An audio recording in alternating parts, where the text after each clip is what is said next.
And हमने कहा कि देखिए हम स्टूडेंट इशू पे डिस्कस करना चाहते हैं और स्पीकर ने हमें कहा कि डिस्कशन के लिए उन्हें सरकार से पूछना है। मतलब आप समझिए, speaker is telling us that to debate in parliament he has to take permission from the government. He is openly telling us that. ठीक है, देखिए इशू स्टूडेंट्स की है, यूथ के फ्यूचर की है, और ये जो किया जा रहा है, लोगों को मारा जा रहा है, पीटा जा रहा है, this is completely un Indian. Modi ji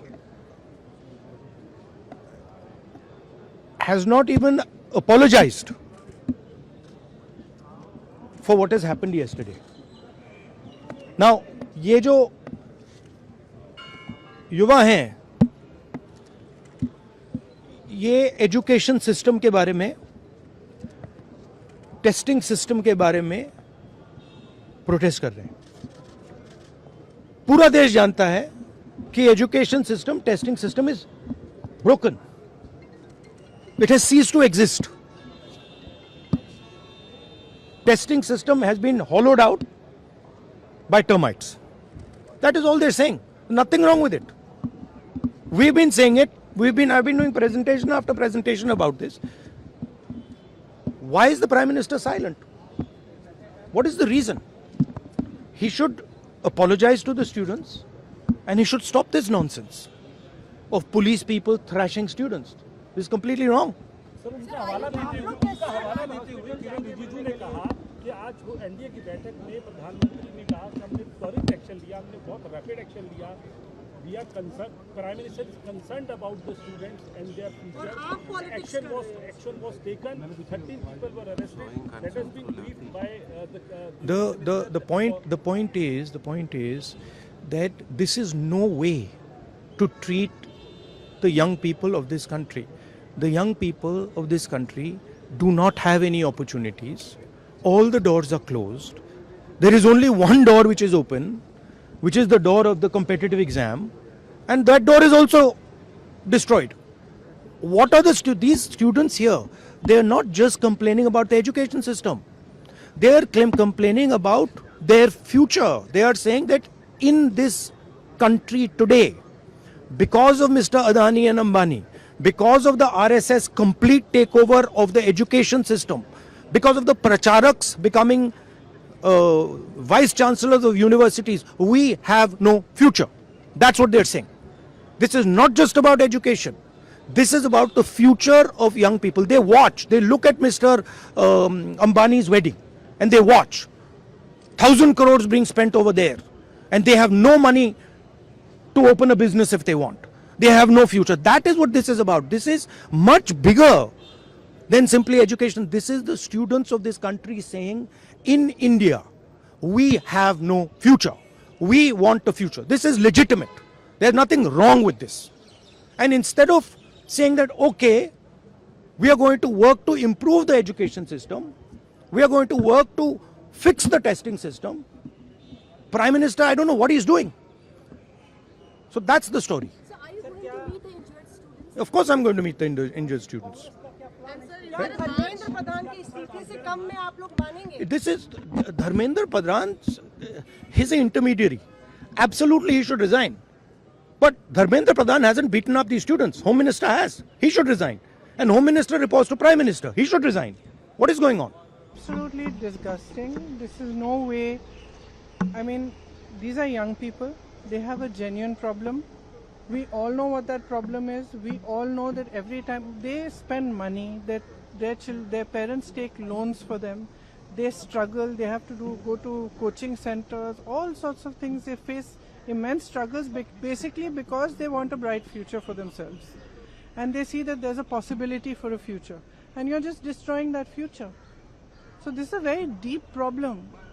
This problem has been there for many years and we have been talking about it for many years. I remember when I was in UP, I was taking this problem up because every young person I met, you will not believe, I met a person he was 28 years old and he was crying because he said that every time he has given the exam, and he has given the exam so many times, it's the paper leaks, something goes wrong, and he's at the same time he feels that now I've invested so much in this. If I leave it now and try to start looking for a job now or try to do something, I will have no future. So he gets stuck in that cycle of going on and on, giving more and more exams and tests and preparing, and the boy is 28 years old. And it's not one person, there are thousands and thousands of children like this. Everybody, every parent who is a parent of a child who's studying for an exam, every parent, we know what the children go through. We know how much they struggle, and these children are children who don't have resources. So they have a genuine problem. They are genuinely just asking. They had said they were going to do a peaceful protest. They were genuinely simply asking that they should be heard. Now the Prime Minister, he is the leader of the country. This is the youth of the nation. This country belongs to them. This parliament belongs to them. We are all here because of them. So the least he can do is hear them out, listen to them, call them, understand what the issue is. They are asking rightly for the resignation of the minister. So he is the person who is responsible. नहीं, देखिए, हम राहुल जी लगातार इस मुद्दे को उठा रहे हैं काफी समय से. ये कोई नया मुद्दा नहीं है, लेकिन इशू ये है कि ये बार बार हो रहा है और इस पे कोई कार्रवाई नहीं होती है. मुझे याद है जब मैं यूपी में काम कर रही थी तो जो पेपर लीक हो रहे थे वो एक दो जो एकदम जो नीचे वाले अधिकारी हैं उनको आपने अरेस्ट कर लिया या 2 दिनों के लिए रख लिया थाने में, उसके बाद बात वहीं पे रुक जाती है. किसी पर कार्रवाई नहीं हुई है, किसी पर कोई ठोस कार्रवाई नहीं हुई है. अब ये मुद्दा इतना ज्वलंत इसलिए है क्योंकि देश के युवा हैं ये, और ये समझ रहे हैं कि हमारे फ्यूचर, हमारे भविष्य के लिए क्या है. हमारे माँ बाप लोन लेकर मुश्किल से हमें पढ़ाते हैं, हम लोग स्ट्रगल कर रहे हैं. वो ये कह रहे हैं ना, वो कह रहे हैं कि हम स्ट्रगल कर रहे हैं, हमारे लिए इतना मुश्किल है. आप कोचिंग सेंटर्स को देखिए, मैंने बहुत सारे देखे, और कोचिंग सेंटर्स में जाइए और कोई भी माँ बाप जानता है, मतलब किसी भी लेवल का, किसी भी सोसाइटी में आप जानते होंगे आपके बच्चे जब पढ़ते हैं तो कितना टेंशन होता है, कितना जब एग्ज़ाम होता है कितना टेंशन होता है. एज इट इज़ इतनी मुश्किल परिस्थिति है, ऊपर से आपने जॉब्स क्रिएट नहीं किए हैं इतने समय से, तो बच्चा अपने फ्यूचर को देख रहा है, कह रहा है कि मतलब मेरे फ्यूचर में फिर है क्या, मैं स्ट्रगल ही करते रहूं. मैं कह रही थी इंग्लिश में, मैं कह रही थी कि मैं कुछ ऐसे बच्चों से मिली थी जब मैं यूपी में काम कर रही थी, जो 26 साल के, 27 साल के, 28 साल के बच्चे कह रहे हैं हमारी तो शादी भी नहीं हो रही है, हम कुछ कर नहीं पा रहे हैं, हम इंतज़ार कर रहे हैं कि हमारी नियुक्ति की लिस्ट आएगी, पेपर लीक हो जाता है, हम एग्ज़ाम देते हैं, कुछ पता नहीं चलता, उसके बाद फिर हम दोबारा देते हैं. तो मतलब ये एक बहुत ही जेन्युइन प्रॉब्लम है और इसको हल्के में कोई नहीं ले सकता. ये एक बहुत जेन्युइन प्रॉब्लम है. आज युवा बहुत ही दुखी है एक्चुअली. ये जो आप नाराजगी देख रहे हैं ये एक्चुअली दुख है कि हमारे फ्यूचर, हमारे भविष्य के बारे में कौन सोच रहा है. और इनकी सिंपल सी चीज़ है, आप प्रधानमंत्री हैं, आपकी जिम्मेदारी है, ये युवा हैं, हम सब इस सदन में रोज आते हैं. आप ना तो यहाँ पे आप चर्चा करना चाहते हैं, ना ऑपोजिशन को आप पॉइंट उठाने देते हैं, आप डिस्कस नहीं करना चाह रहे हैं. ये सदन है किसका? ये उन्हीं युवाओं का है ना जिसको आप रोक रहे हैं बाहर, जिन पर आप लाठीचार्ज कर रहे हैं, जिन पर आप आंसू गैस चला रहे हैं. ये तो मतलब ये सदन ही उनका है. हम सब यहाँ हैं, किसने हमें यहाँ रखा है? उन्होंने ये रखा है. तो उनकी बात तो सुन ले, उनकी बात तो सुन ले. बिल्कुल एंटी यूथ है. देखिए, एंटी यूथ है, एंटी गरीब है, एंटी किसान है. अब 12 साल हो गए, हम सब देख रहे हैं ना, किसान आंदोलन कर रहे हैं, आप उन पे दमन कर रहे हो, अब बच्चों पे दमन कर रहे हो. बच्चे हैं, सुन लीजिए इनकी बात, क्या होने जा रहा है. अगर इनकी बात शांति से सुन लें, आप मंत्री जी की जिम्मेदारी है, उनसे रिजाइन करवाइए. देखिए, एक जमाना था जब मंत्री जिम्मेदारी लेते थे. मुझे याद है एक ट्रेन का एक्सीडेंट हुआ था शायद 80s में, अगले दिन उन्होंने इस्तीफा दिया. जो मंत्री रिस्पॉन्सिबल थे, जो उसके समय के रेल मंत्री थे, तो इस्तीफा दीजिए, जिम्मेदारी लीजिए और सबसे जरूरी तो ये है कि सिस्टम को दुरुस्त करिए। अच्छा ले लीजिए भाई, मुझे 11 बज रहे हैं। आपने वहाँ पे INFC जिस तरह से कल विरोध प्रदर्शन हुआ, मैं पूछ चुकी हूँ, सवाल शुरू करिए। प्रधानमंत्री ने जिस तरह से कहा है, अब वो छोड़ दीजिए। आप शुरू कीजिए सर। देखिए, कल जो कुछ भी हुआ है वो कंसिस्टेंट बिहेवियर है इस सरकार का। जब लॉयर्स का प्रोटेस्ट हुआ इसी तरीके से मिसमैनेजमेंट किया गया, जब फार्मर्स का प्रोटेस्ट हुआ लाल किले में इस तरह से मिसमैनेजमेंट किया गया, CAA के प्रोटेस्ट में आप लोग भूल रहे हैं वो उस विजुअल्स को चलाइए जब जामिया मिलिया यूनिवर्सिटी में घुसकर लाइब्रेरी में कैंटीन में स्टूडेंट्स को मारा गया, एक लड़के की आंख चले गई। इतने हफ्तों से चल रहा है, आप बातचीत कल क्यों करते हैं? आप तो पहले से बातचीत करना चाहिए था उन स्टूडेंट से। और कंप्लीट मिसमैनेजमेंट है। और जो विजुअल सामने आए हैं वो आप खुद देख लीजिए, हमको बोलने की क्या जरूरत है। जिसके दिल में धड़कता हुआ दिल होगा और थोड़ा बहुत दिमाग होगा तो वो देखेगा उन विजुअल्स को देखकर किस तरीके से मारपीट की गई, किस तरीके से उनको परेशान किया गया है। और अभी हम जाकर हमारे सांसद चंद्रशेखर जो बैठे हैं उनसे भी मिलकर आए हम। चलिए हो गया बस। क्योंकि आपने देखा कल यूथ ने अपना पावर दिखा दिया। हाउस चल रहा है, इतनी सिक्योरिटी है। हम जब सुबह आ रहे थे पार्लियामेंट तो देख रहे थे जगह जगह बैरिकेड लगाकर पुलिस फोर्स खड़ी थी। रेलवे स्टेशन से जब निकल के बच्चे आ रहे थे उनको जगह जगह रोका जा रहा था। इसके बावजूद इतनी उन्होंने ताकत दिखाई, हिम्मत दिखाई और वो लोग आके जिस तरह से आंदोलन किए और लेकिन उन पर जो दमनकारी रवैया अपनाया गया ये बिल्कुल ही सही नहीं था। पूरा देश देख रहा है, पूरी दुनिया देख रही है। और जो भी माननीय प्रधानमंत्री जी ने जब वो आए थे और यूथ का भी वोट लिया था और कहा था कि 2 करोड़ युवाओं को रोजगार देंगे, कल ये साबित हो गया। और रोजगार देना तो दूर, वो बिल्कुल यूथ विरोधी हैं, उनको दबा रहे हैं। वो उनका जो मांग था वो क्या था? छोटी सी तो मांग है कि भाई उनके साथ अन्याय हो रहा है, बार बार लीक हो रहा है पेपर, तो जो लोग इसके लिए उत्तरदायी हैं उनके खिलाफ कार्रवाई, बस इतनी सी मांग थी। आप इतनी सी मांग नहीं रख सकते उनकी, जहाँ लाखों लाख यूथ के भविष्य का सवाल है। कोई सुसाइड कर रहा है, कोई हताश हो रहा है, परिवार टूट रहे हैं, पैसे जितना खर्च करके उनको तैयारी कराई गई थी, कितने लोग कितना कर्जा ले चुके हैं, उनका भविष्य अंधकार में है। तो आप आखिर किसके लिए देश चला रहे हैं? चंद पूंजीपतियों के लिए, जिनके लिए आप उनके हित में आप कभी पोर्ट दे देते हैं, कभी एयरपोर्ट दे देते हैं, एयरलाइंस प्राइवेट हो गया है, कितने सारे जितने भी इंडस्ट्री हैं वो आप लेकर सरकार से लेकर जानबूझकर उसको दे दे रहे हैं अपने इंडस्ट्रियलिस्ट बंधुओं को। तो ये देश इंडस्ट्रियलिस्ट लोगों का सिर्फ नहीं है, ये आम जनता का देश है, युवाओं का देश है और देश का भविष्य युवा है। तो उनके साथ जो भी कुछ कल किया पूरे देश और दुनिया ने देखा और हर तरफ इसकी निंदा हो रही है। मैम, कल नड्डा जी से मुलाकात भी हुई थी, इनके जो प्रतिनिधि थे, लेकिन CJP का कहना है, कांग्रेस जनता पार्टी का, कि ये मुलाकात जो है टाइम वेस्ट करने वाली रही, बस खाना पूर्ति, ये खाना पूर्ति थी। आप ये कह सकते हैं कि आई वॉश था कि जो लोग आए हुए हैं, युवा आए हैं, उनको दिखाने के लिए कि भाई हम बात कर रहे हैं। इतनी संवेदनशील होती अगर ये सरकार, तो अब 22 दिन से ये आंदोलन चल रहा था, सबको पता था कि संसद आरंभ होगा तो सारे जो यहाँ के सांसद हैं वो उनसे मिलेंगे, उनकी बात सुनेंगे, इस तरह का क्यास हो सकता है। तो पहले ही क्यों नहीं जाकर उनसे वार्ता करके उनकी जो भी मांग है उसे पूरी कर दी जाती। आप सोचिए कि 56 इंच चौड़ा सीना की बात करते हैं, लेकिन कल जब यहाँ पर पार्लियामेंट तक यूथ पहुंच गए थे तो पीछे के दरवाजे से उन लोगों ने क्यों प्रधानमंत्री जी को निकाल दिया? सामने सामना करते, जाके खड़े हो जाते, यूथ शांत हो जाती, उन्हें अच्छा लगता कि उनके देश का प्रधानमंत्री उनके प्रति कितना संवेदनशील है। ये इतना बड़ा मौका आपने गंवा दिया, तो यूथ तो नाराज है और इसका असर आपको दिखेगा। हालांकि इधर हाल फिलहाल जितने भी चुनाव थे उन चुनाव से पहले आपने कुछ और रवैया अपनाया और अब जैसे चुनाव खत्म हो गया आपका पूरा रुख बदल गया। Thank you.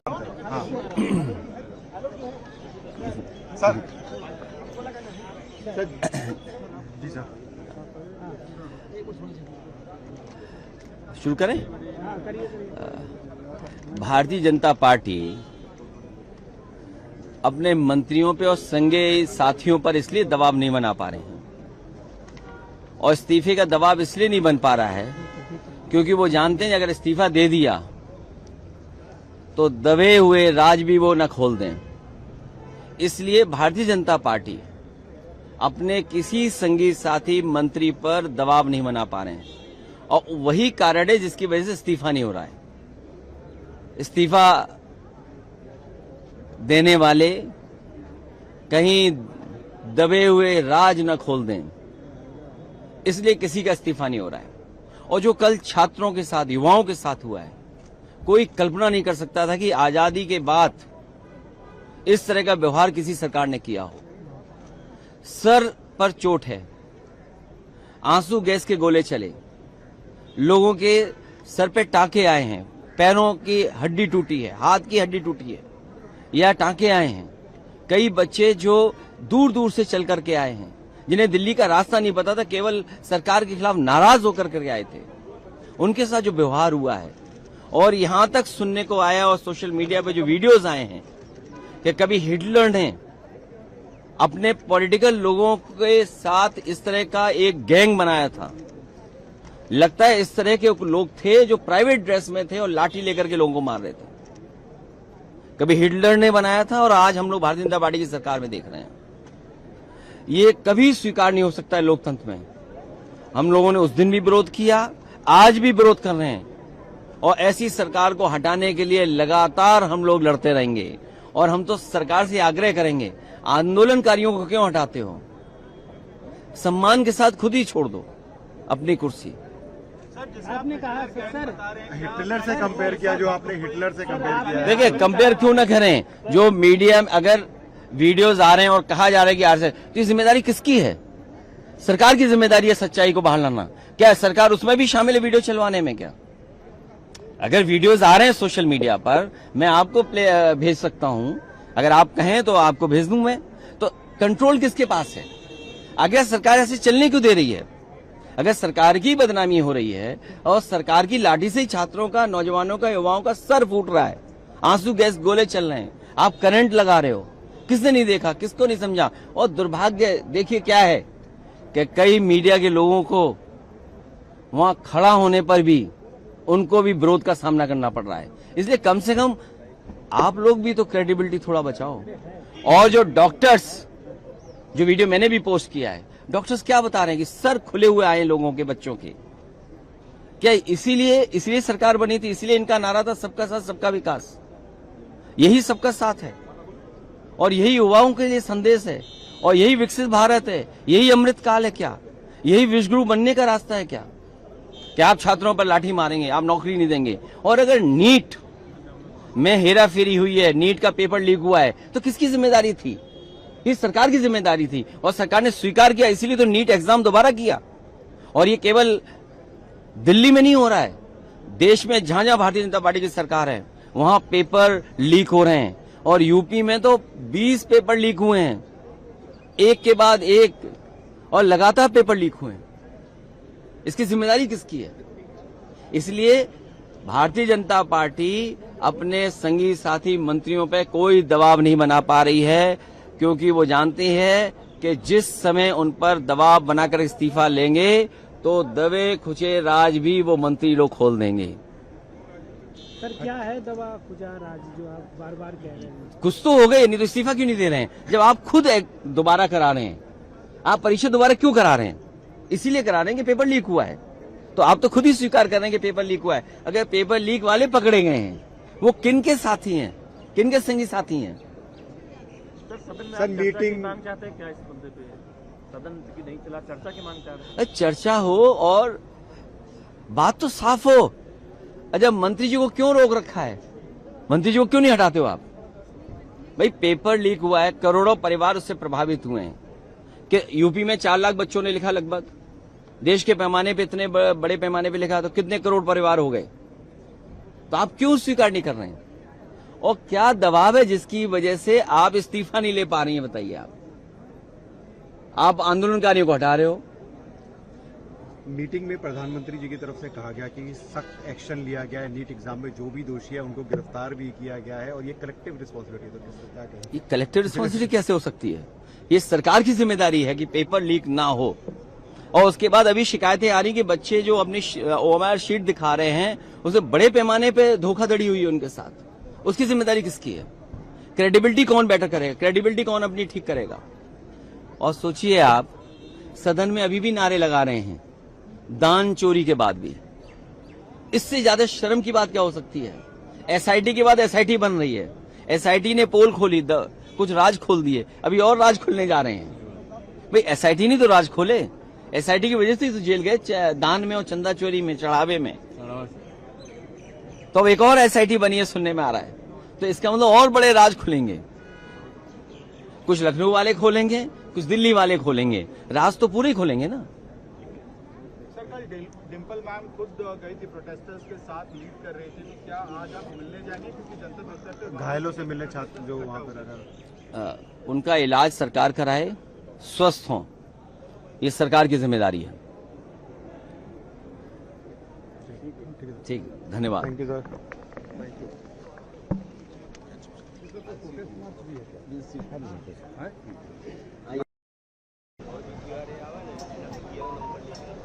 No, it is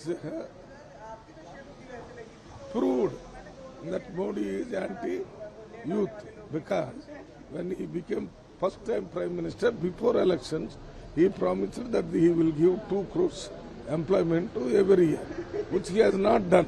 It means that he is only used that phrase only to come to the power, not in the interest of the youth. He is against youth. That's why he is not implemented. More than that, when the NEET paper is leaked, there is a unrest among the youth, and there is Chung Chuk, who is heading the organization.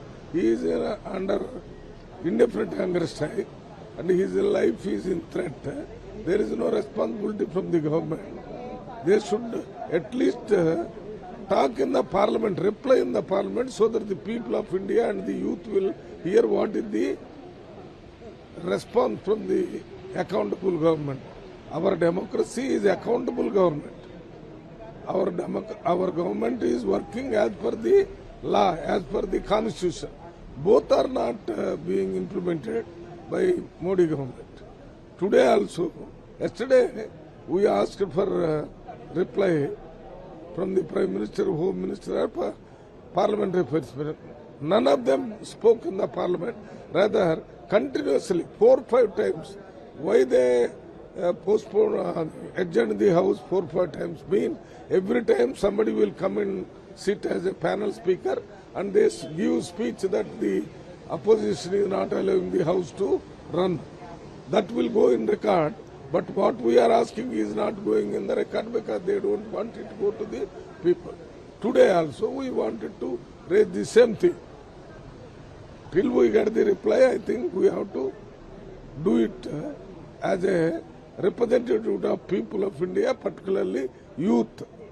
Rahul Gandhi, that is why he told Prime Minister, at least he should have answered in the Parliament why they are not responding, why they are not, what happened to the this paper leakage, what happened to those who are responsible for looting the gifts of Lord Rama. Sir, protesters announced that the protest march to Parliament will continue today also. Who? Youth? Yeah, the Cockroach Janata Party announced that the protest march will continue today. No. What I am telling, it shows the issue is the same where it is. Though they have done a big demonstration, visible demonstration yesterday, even the officials were afraid. Police is also afraid that these unrest may burst out and go for firing and other things. That is why they spoke to the government, but government is not responding. Sir, one bite in Telugu also. Sir, Rahul Gandhi said that Modi is the most anti-youth Prime Minister in the history. What's the comment? Rahul ji is only reflecting the views of the youth. Rahul Gandhi గారు యువకుల్లో ఉన్నటువంటి అభిప్రాయాన్ని, దేశ ప్రజల్లో ఉన్న అభిప్రాయాన్ని ఆయన తెలియజేశాడు. దేశ ప్రజల్లో ఏముంది, మోడీ గారు యువకులకు వ్యతిరేకం, ఆయన చెప్పినట్టుగా సంవత్సరానికి 2 కోట్ల ఉద్యోగాలు ఇస్తారని ఇవ్వలేదు. మళ్ళీ ఇప్పుడు నీట్ ఎగ్జామ్ లీక్ అయితే దానికి బాధ్యత వహిస్తూ ఎడ్యుకేషన్ మినిస్టర్ రిజైన్ చేయాలంటే ఆయన రిజైన్ చేయమని అడగకపోగా ఆయన్నే కంటిన్యూ చేస్తున్నారు. తర్వాత ఆ యూత్ నిరహార దీక్షలకి వాంగ్చుక్ అక్కడ 20 రోజులు దాటిపోయి ప్రాణహాని జరిగేటట్టుంటే కూడా దాని గురించి ఏమి మాట్లాడుతున్నారు. అక్కడ మాట్లాడకపోతే కనీసం పార్లమెంట్ ద్వారా అయినా యూత్ కి ప్రజలకి తెలిసేటట్టేది మాట్లాడలేదు. అందువలనే రాహుల్ గాంధీ మోడీ వీళ్ళకి వ్యతిరేకమని చెప్తున్నారు. ఎవరికి? ఈ యువకులకి వ్యతిరేకం మోడీ అని. Modi is only wanting to continue his power by breaking different parties and taking them into their party. That he is busy in that work, not attending this one. Yesterday he just came for 5 minutes, left. He has no respect to the parliament also. Protest is the most democratic form of expressing the people's opinion, and they have been valid questions. Unfortunately, the government does not want to address or answer the questions, and they resort to violence against the people who are raising these questions, and this is totally unacceptable. नहीं, हमारे लोगों को वहां खड़ा होने से रोक रहे हैं, ये क्या तरीका? कभी मीडिया को भगाओ, कभी लोगों को भगाओ। ये कोई भारतीय जनता पार्टी का सदन थोड़ी है, उनके नाम पे अलॉटमेंट थोड़ी हो गया है संसद का। कल इतनी बर्बरतापूर्वक लाठीचार्ज हुआ, आपने देखा किस तरीके से नौजवानों को लाठियों से पीटा गया। नकली लोग आए हुए थे। हम नारे नहीं लगाएंगे, नकली लोग बिना बैच पहने, बिना पुलिस का बैच नाम लगाए किन लोगों ने मारा हमारे नौजवानों को? किसी का सर फोड़ दिया, किसी के कपड़े फाड़ दिए, लाठी में कील भी लगा रखी थी उन्होंने। तमाशा बना रखा है। 22 दिन से एक आदमी अनशन पे है, 23 दिन से आप उससे बातचीत नहीं करोगे?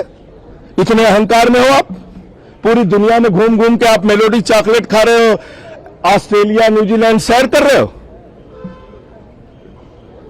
तो ये ठीक बात नहीं है। लेकिन पार्लियामेंट आज कैसे हो पाएगी? आज सेकंड डे है। किस बात को लेकर, किस विषय को लेकर बात कही गई? अरे आपने सुना नहीं, फिर नारा ही नहीं सुना आपने।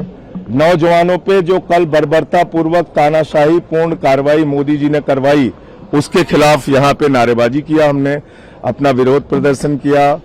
और जो कार्रवाई कल हुई वो जलियांवाला बाग कांड की याद दिलाती है।